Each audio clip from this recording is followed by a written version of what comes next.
Il y a des personnes qui pensent trop, qui se perdent dans leur esprit, qui posent des questions embarrassantes et qui semblent ne jamais tout à fait s'intégrer. De l'extérieur, elles reçoivent de souvent les mêmes étiquettes. Bizarre, distraite, compliquée, voire problématique. Mais et si tout cela n'était pas un défaut? Et si ces comportements étaient, en réalité, des signes clairs d'un esprit bien au-dessus de la moyenne? Pourquoi certaines personnes ne peuvent-elles pas éteindre leurs pensées, même quand elles essaient? Pourquoi d'autres détestent-elles les conversations vides et cherchent-elles quelque chose de plus profond, quitte à rester seules? Et pourquoi la société a-t-elle tendance à punir précisément ceux qui questionnent et analysent le plus? Il existe un problème central que presque personne n'explique bien. L'intelligence ne se manifeste pas toujours par le succès, l'ordre ou la tranquillité. Bien souvent, elle apparaît comme un bruit interne, comme un inconfort, comme une sensation constante de ne pas être à sa place dans un monde qui fonctionne à une autre vitesse. À cela s'ajoute un problème secondaire tout aussi important. Lorsqu'un esprit puissant n'a pas de direction claire, il peut devenir un fardeau. Trop penser, trop ressentir et tout analyser sans objectif concret finit par épuiser même les personnes les plus brillantes. C'est à ce point que naissent les malentendus. Les gens ne voient pas de génie, ils voient de la bizarrerie. Ils ne voient pas de profondeur, ils voient de la distance. Ils ne voient pas de curiosité, ils voient de la provocation. Et peu à peu, ceux qui possèdent ces esprits commencent à se demander s'ils ont un problème, alors qu'en réalité, la seule chose qui se passe est qu'ils fonctionnent différemment. Dans ce contenu, nous allons parcourir, étape par étape, les signes les plus clairs de ce type d'intelligence, non pas pour les idéaliser, mais pour les comprendre. Car c'est seulement quand on comprend l'origine de ces comportements que l'on peut apprendre à les utiliser en sa faveur et non contre soi. Et tout commence par un esprit qui ne s'éteint jamais. L'un des signes les plus clairs d'une intelligence élevée est un esprit qui se repose rarement. Il ne s'agit pas simplement de beaucoup penser, mais de penser de manière constante, profonde et presque involontaire. Ces personnes ne choisissent pas de tout analyser. Leur cerveau le fait de lui-même. Chaque conversation laisse des échos, chaque décision génère des scénarios alternatifs, chaque détail ouvre de nouvelles questions. Tandis que d'autres peuvent décrocher facilement, elles continuent de ressasser ce qui s'est passé, ce qui aurait pu se passer et ce qui n'est pas encore arrivé. Ce flux continu de pensée n'est pas toujours agréable. En fait, il est souvent épuisant.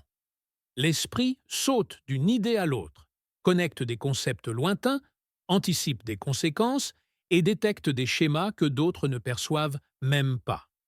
C'est pourquoi ces personnes se sentent souvent fatiguées sans même avoir fait quoi que ce soit de physiquement exigeant. Ce n'est ni de la paresse, ni de l'anxiété sans motif. C'est une activité mentale intense qui ne s'arrête jamais tout à fait. Comme conséquence directe de cela apparaît le deuxième signe, un fort besoin de solitude. Non pas parce qu'elles détestent les gens, mais parce que le silence devient le seul espace où leur esprit peut respirer. Être entouré de stimuli constants, de conversations superficielles ou de bruits inutiles augmente encore plus la saturation mentale.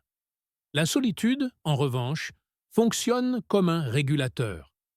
C'est le moment où elles peuvent ordonner leurs idées, approfondir leurs pensées, ou simplement ne répondre à rien. De l'extérieur, ce besoin est souvent mal interprété. On les voit comme distantes, froides ou antisociales. Mais la réalité est différente. Beaucoup de ces personnes apprécient la connexion humaine, mais seulement à petite dose et avec plus de profondeur. Elles préfèrent une conversation significative à 10 échanges vides. Elles préfèrent le silence partagé au bavardage forcé. Quand elles ne peuvent pas accéder à ces moments d'isolement, leur esprit commence à saturer. L'irritabilité apparaît, la fatigue émotionnelle et, dans certains cas, la sensation d'être piégées dans un environnement qui ne les comprend pas.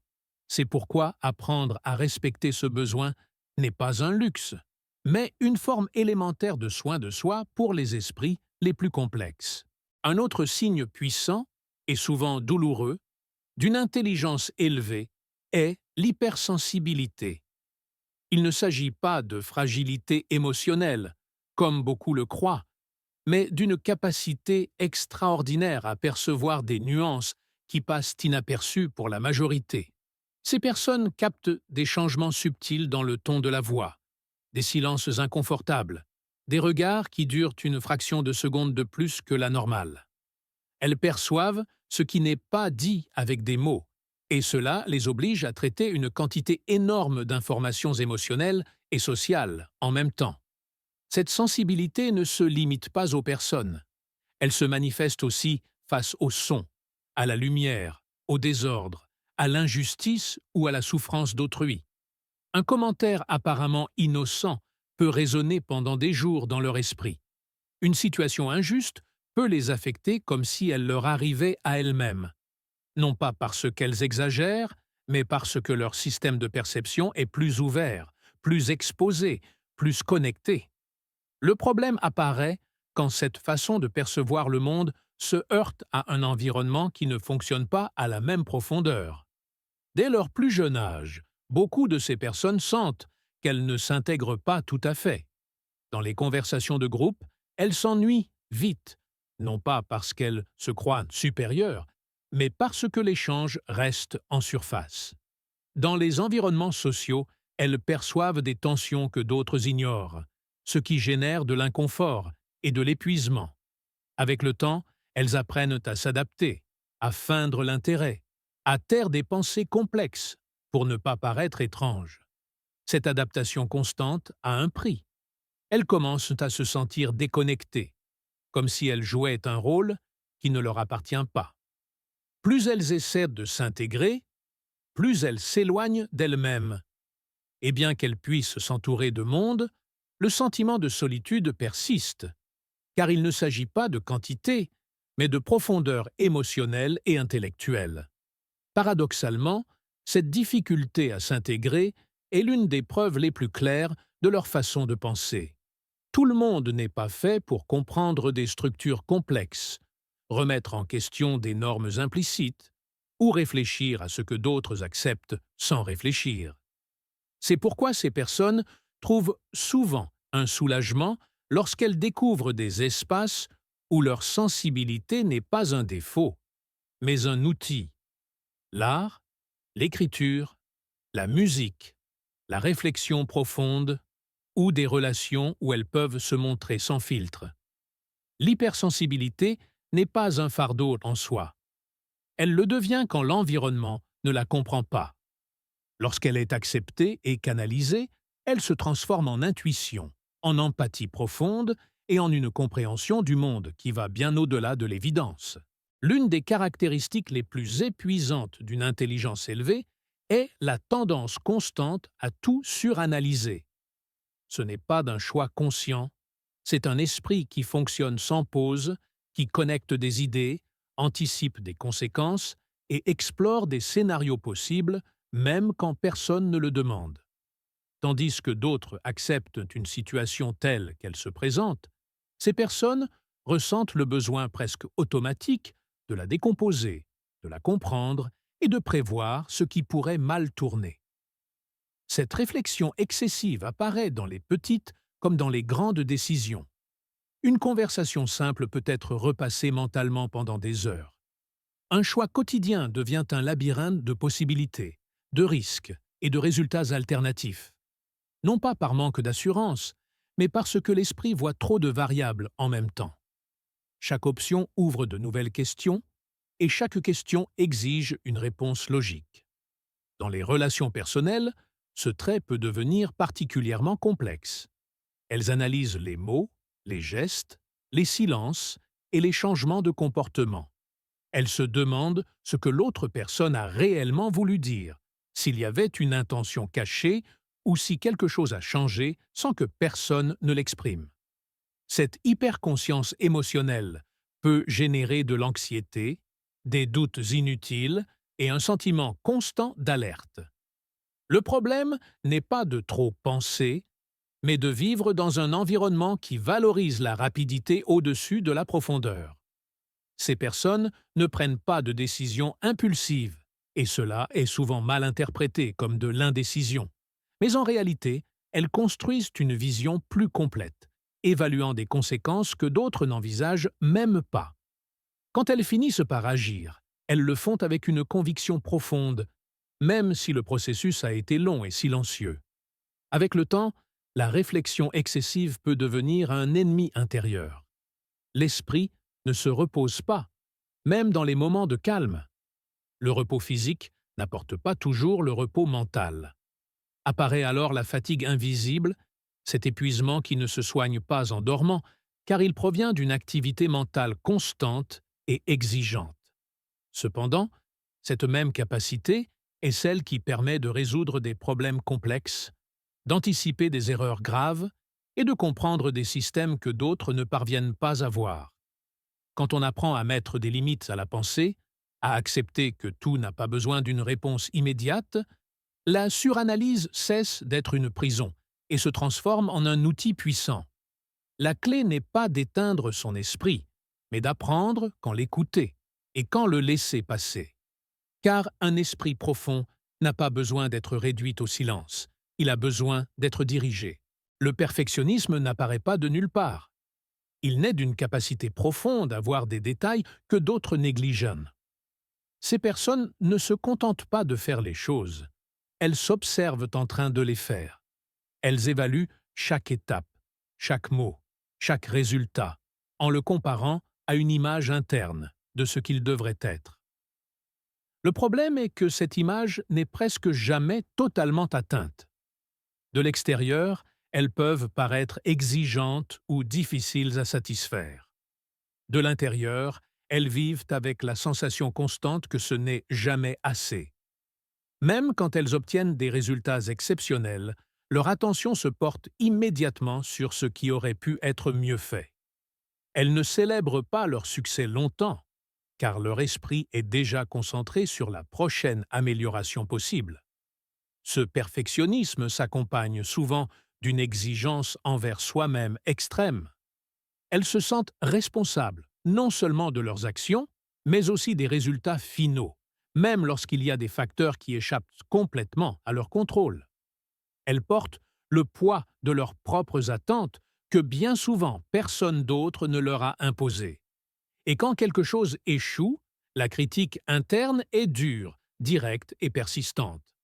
Dans le milieu professionnel, cette caractéristique peut impulser des travaux de très haute qualité. Ce sont des personnes qui ne rendent pas quelque chose à moitié, qui révisent, corrigent et révisent encore jusqu'à se sentir en paix avec le résultat.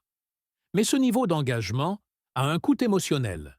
La pression constante peut mener à l'épuisement, à la procrastination, par peur de ne pas atteindre le standard espéré, ou même à l'évitement de projets par crainte de ne pas les rendre parfaits. Dans les relations personnelles, le perfectionnisme laisse aussi des traces. Elles attendent de la cohérence, de la profondeur et de l'honnêteté, tant des autres que d'elles-mêmes. Quand elles perçoivent des contradictions ou des attitudes superficielles, elles se sentent frustrées ou déconnectées, non pas parce qu'elles jugent, mais parce qu'elles cherchent une authenticité qui n'est pas toujours facile à trouver. Avec le temps, beaucoup apprennent une leçon difficile mais nécessaire. L'excellence n'est pas toujours dans la perfection, mais dans la constance et l'intention.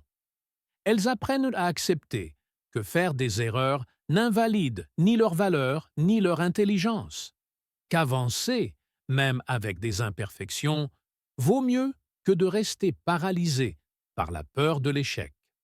Quand le perfectionnisme cesse d'être un fardeau pour devenir un standard flexible, ces personnes découvrent quelque chose de puissant.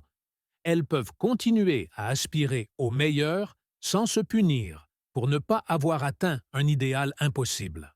La solitude intellectuelle ne signifie pas être physiquement seul. En fait, beaucoup de ces personnes sont entourées de monde, participent à des conversations, travaillent en équipe et entretiennent des relations sociales normales. Pourtant, il existe une sensation persistante de ne pas s'intégrer tout à fait, comme s'il y avait une couche invisible qui les séparait des autres. Cette solitude naît d'une manière différente de traiter la réalité. Tandis que d'autres se contentent de réponses simples ou d'explications superficielles, elles ont besoin d'approfondir. Elles veulent comprendre le pourquoi des choses, l'origine des idées, les conséquences à long terme. Et quand elles tentent de partager ces réflexions, elles se heurtent souvent à des regards vides, des changements de sujet ou des silences embarrassants. Ce n'est ni de l'arrogance, ni un sentiment de supériorité. Au contraire, elles ressentent souvent de la frustration envers elles-mêmes de ne pas pouvoir moins penser. Elles aimeraient profiter de conversations légères sans que leur esprit ne commence à tout analyser.